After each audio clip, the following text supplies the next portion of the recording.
There we go, back in action. Got my cooking glove on. We have hot temperature from the oven, so we can start cooking. Is the oil temp dropping nicely? 126. While the bonnet is going up, I want to show you something special.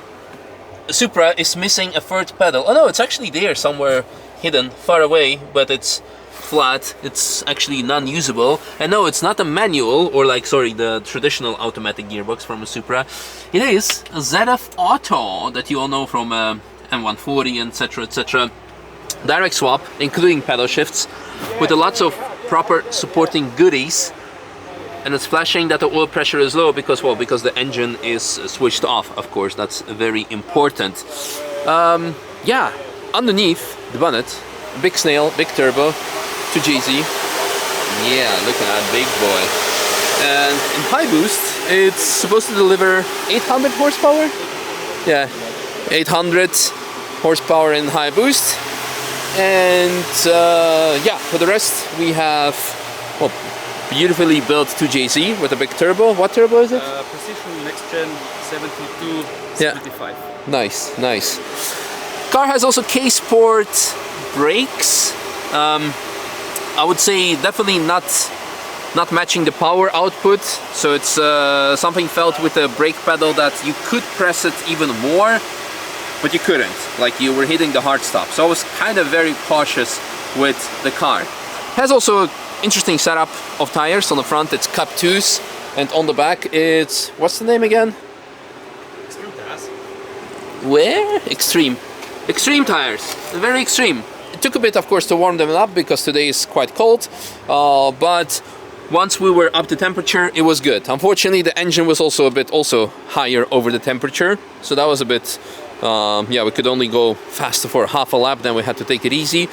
Also, big shout out for the fantastic Recaro podium seats. Something that I would like to put in the Civic maybe as well, because why not? To have a seat that's more expensive than the car, because that's how we roll. And for the rest, what I like to say is that's a very nice and clean build.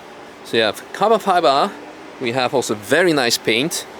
What's the paint actually? Is that like Audi RS or something? GT3 RS. GT3 RS, oh nice. Nice. With the carbonate window. Yeah, so the car is weighing 1400 something kilos? 1420, and stock is 1640, I think. Yeah, so it's like 200 kilos off, which definitely helps with the chassis. In terms of handling, it was definitely one of the better Supras I have driven. It's on KW V3, right? V3 suspension. And the car was driving straight. It's just, of course, no ABS, so very cautious. But definitely one of the better Supras I've driven. Yeah, just needs a bit spicier brakes and to have a bit better, I don't know, like oil cooling or something, because that was, of course, sad. But at the end of the day, it's a drag car. It's an opportunity of drag. Yeah, it's not a track car for a long endurance. But yeah, long distance. Thank you very much for making it happen, and you guys enjoy the lap.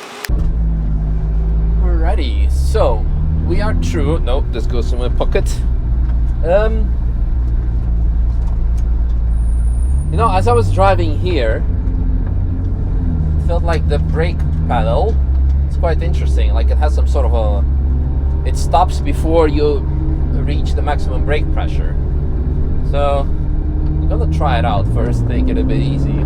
Second gear, taxi behind us. We'll let them through. You can go. We're really in fifth gear. No, let's not do that.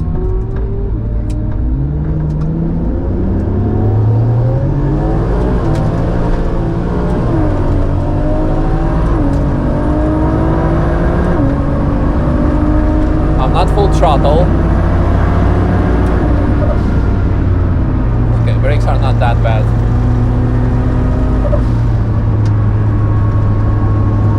Because I'm getting old and I really want to make sure that I don't do anything stupid, because it's like a very cute 60-month-old boy waiting for me back home. So, woohoo! Yeah, the back end is very little grip. The thing is that the gearbox is working nicely. It likes to upshift quite early. Oh, that is nice. Alright, so brakes are not as bad as I expected them to be. Suspension setup also quite alright. But today is like 60. Oh, locking up because no ABS. So yeah, we need to really take it easy with all the tires and everything. But yeah, as mentioned, today is like 6 degrees. Overnight it was 3.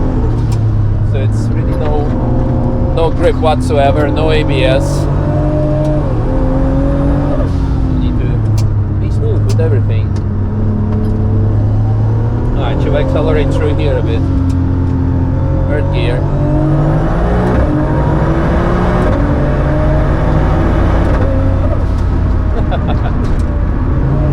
A real high boost. Yeah, we are. It should be 800 something horsepower, I've been told.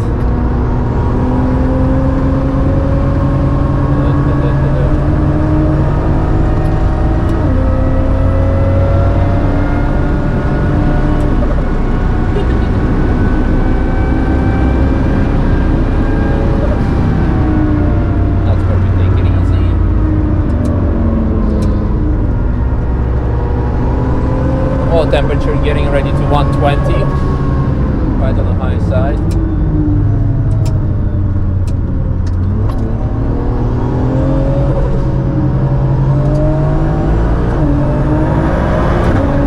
There is John from Podium behind me.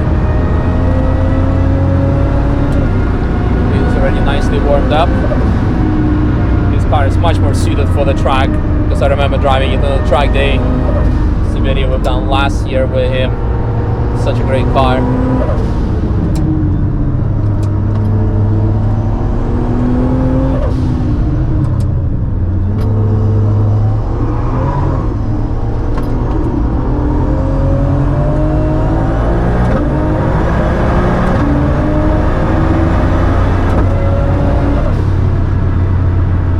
Okay, so oil temperature is getting on the hot side.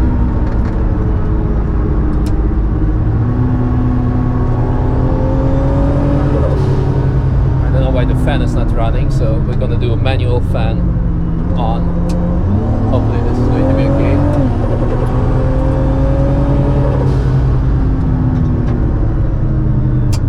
Touch screen, very good when you need to switch off the gloves or take off the gloves mid-lap.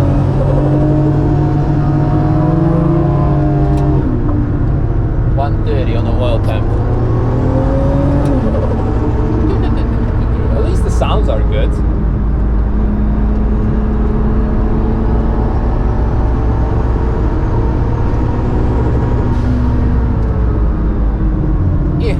There we go, back in action. Got my cooking glove on. We have hot temperature from the oven, so we can start cooking. Is the oil temp dropping nicely? 126 still. Big issue is gonna happen here through the climb. So what we can do, we can drop the boost levels because it's right now in the high boost setting. So we're gonna do the now it's low boost, so hopefully it's going to help us a bit. Let's see what's going to happen. I love the pops and bangs on upshifts. Oil is 128. This felt actually much better, this so-called low boost setting. Maybe it's secretly the high boost setting, but that's not what I was told. MSX is chasing the GT3 RS, watching out for tourist traffic.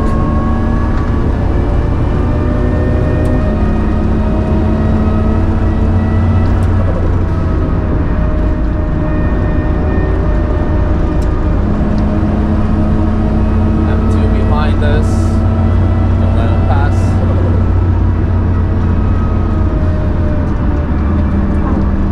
Come on, M2.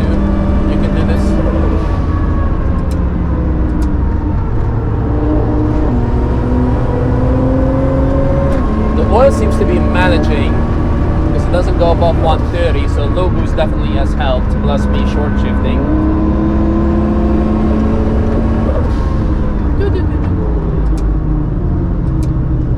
I can smell some brakes.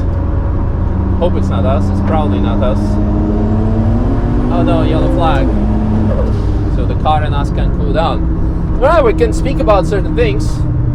First of all, check out the Nürburgring website for Nürburgring license merch. Little plug while we're at it. The second thing, about the car.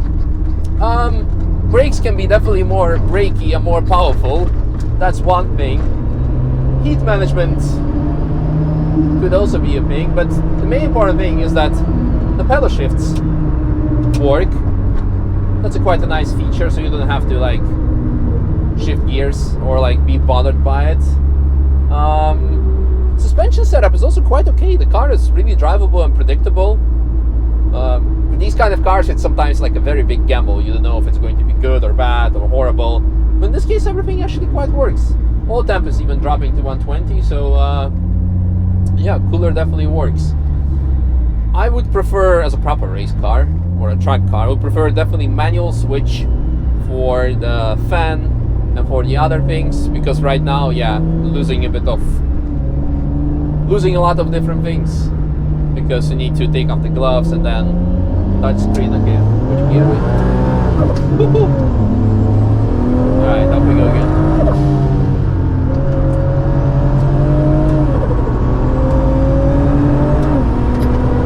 Oh, big oil spill. I guess that's why the track was closed earlier.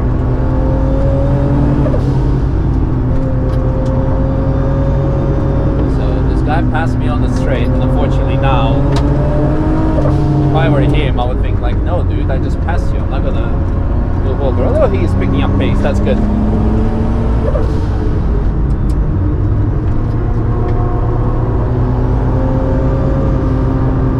Is that Danny DC2?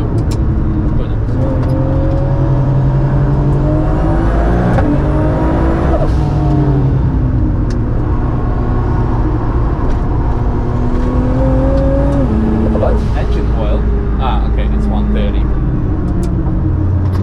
Sad. How did it race so quickly? It was just 110 moments ago. Okay, we're just gonna chill out. Sad.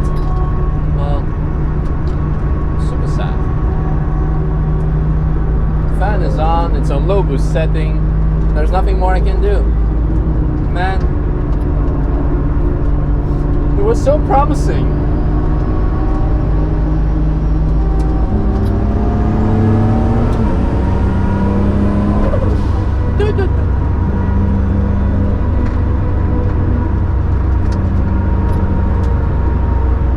But at least the track is nice, dry. Really, really good.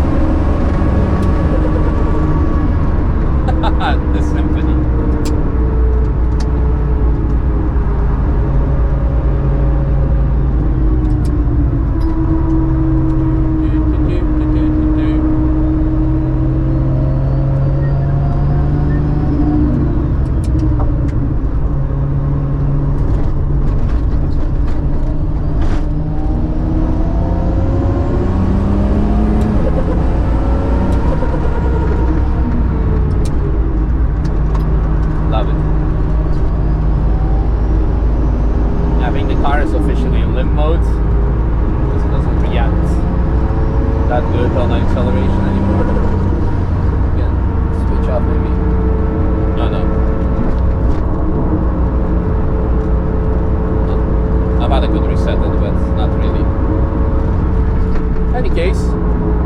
Yeah, the verdict, as mentioned,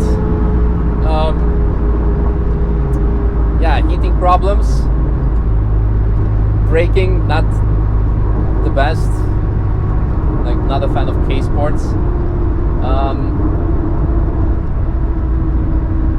but geometry wise it was good, like, you know, but I hope for it to be the Supra, the MK4 to drive, to finally have like really proper MK4. Unfortunately, we still need to look for another MK4 to be able to complete full lap without any issues, because so far I've driven two of them.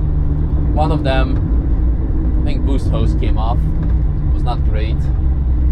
The second one earlier this year, it was also quite dramatic. well, yeah, on to the next one, huh? Thanks for watching. Bye bye. I just realized I had the gearbox in automatic setting. I didn't push it to the left, so that's why it was shifting by itself. Stupid me, because my brain didn't compute that it's a automatic car, that you need to keep it a manual, like a manual mode, brother. But I think, to be fair, that would have contributed only more to overheating, because I like to keep the revs high, of course, in optimal power band. So I don't think we lost a lot, but gives people something to comment about. Like, oh, he doesn't even know how to drive a transmission.